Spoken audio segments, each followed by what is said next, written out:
I'm often asked how I make my roast so moist, so tender, and so flavorful. I was actually asked to cook 22 pounds of roast for a dinner tonight at church. Somebody came up to me and said, "I heard you're the roast whisperer." I had been asked recently, what kind of meat do I use? What kind of seasonings? Do I cook it in a crock pot? Do I cook it in a big roaster pan? How do I cook it to make it so moist, tender, and flavorful? So I thought I would make a video and show everyone how I make my roast. Now, I used to think I had to use a cross rib roast. That was what I used. That was what I got the best flavor from. But cross rib roasts are sometimes hard to find. I would have to ask the butcher to cut me a cross rib roast at the store. And with in-store butcher services starting to disappear, I don't want to take the risk of not finding a cross rib roast. So when I was at Costco, this was last year sometime probably, I thought, you know what? Let me pick up just a chuck roast, right? Just a basic chuck roast.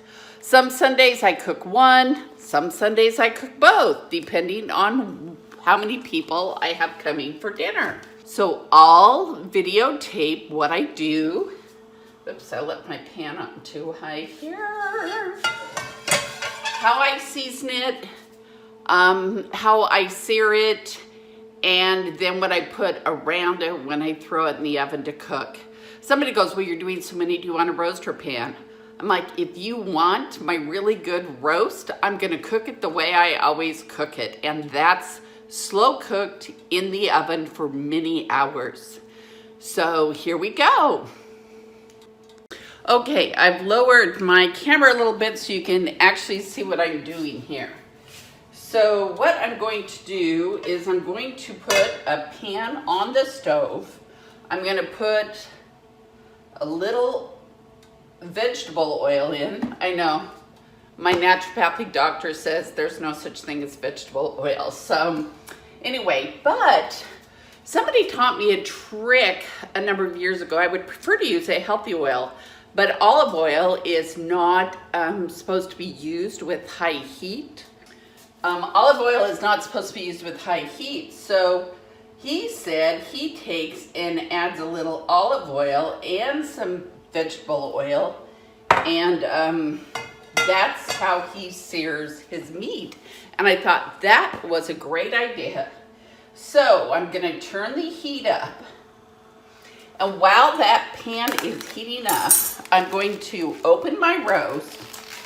I've already washed my hands, so I'm gonna open my roast. I'm gonna lay it out here, and then I'm going to use Montreal steak seasoning. And I'm going to use it liberally.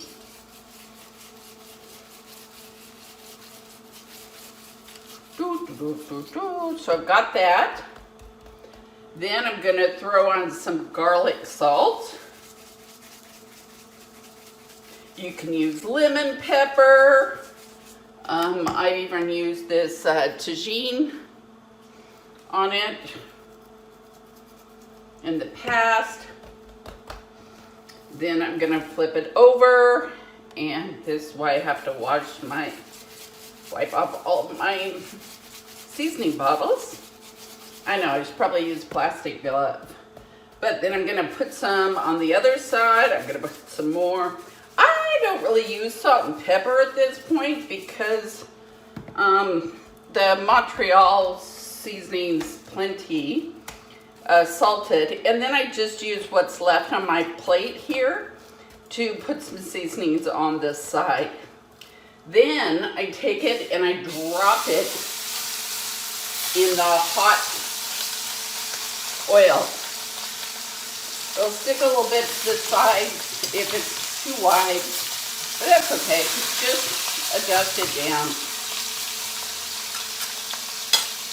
And we're just gonna leave it here for a little while to sear on this side. And while it's doing that, I'm gonna go wash my hands. My understanding of the searing process is that we want to sear the outside of the meat so that we can keep the moisture inside the meat. Not sure how correct that is, but that was my understanding. Okay, so then, let me show you when it's brown. I don't know if you can see that or not. But when it's brown and looks good and seared, I flip it over. And then what I'm going to do is I'm going to kind of sear the sides. Let me see if I can bring this camera over so you can see what that looks like in the pan there.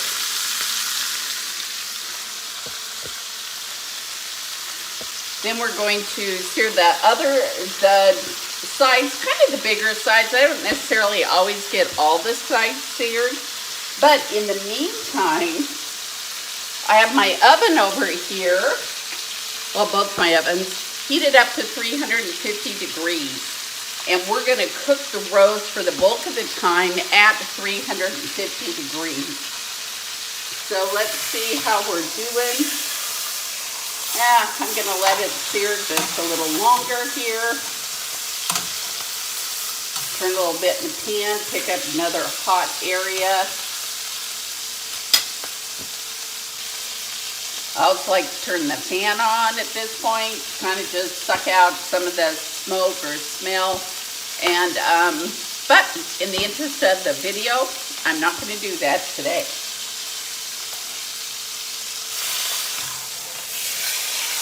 So then I'm going to just tip it up on its side, sear that side.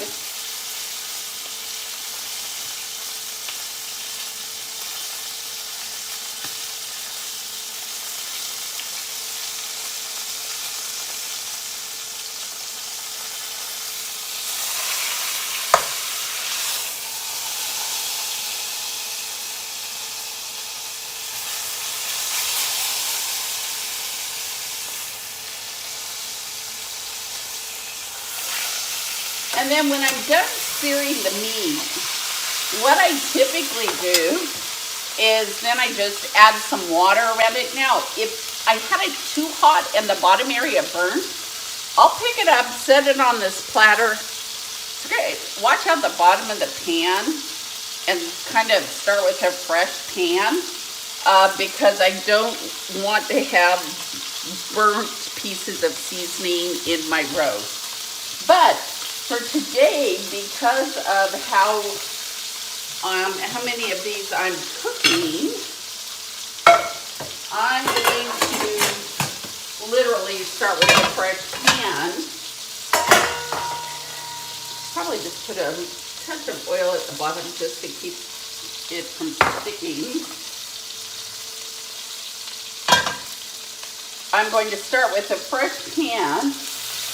And I'm just going to move this roast over to the pan. See how nice and brown it is? Yeah, I'm already starting to smell up the house. I'm going to just move it over here. Actually, just for the camera, let me move this. I'm going to turn the heat up a little. And I'm going to add some water. What we're going to do is we're going to make a bouillon, beef broth, to cook it in. And so what I like to do is, typically for a roast, I'll use 2 to 4 cups of water. It depends on the pan. I like to cover the roast, or almost cover the roast. It doesn't have to totally be covered. It'll cook down a little when it's cooking and kind of fall apart. But for this, because I'm going to add a second roast to this large pan, I still have 7 more roasts to sear and cook. I'm probably going to add about 6 cups of water, and then I'm going to add 6, however much bouillon, either cubes or granulars, to this to go with the 6 cups. Now I'm going to leave this here to boil up. I'm going to add the bouillon. In this case, because I was doing so many of them, I'm going to just use the granular.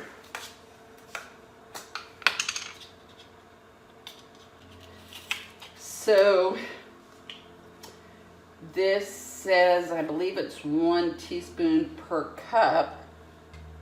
Yep, 1 teaspoon per cup. So since I added 6 cups of water, I'm going to add 6 teaspoons. That's 3, 4, 5, 6.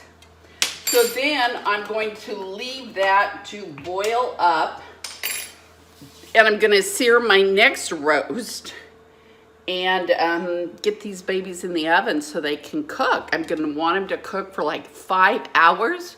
We can go 6 or 7 depending on when you're doing dinner, but 5 hours, and then you can check them. If it seems to be tender, then based on when your mealtime is, you can drop the temp down to 325.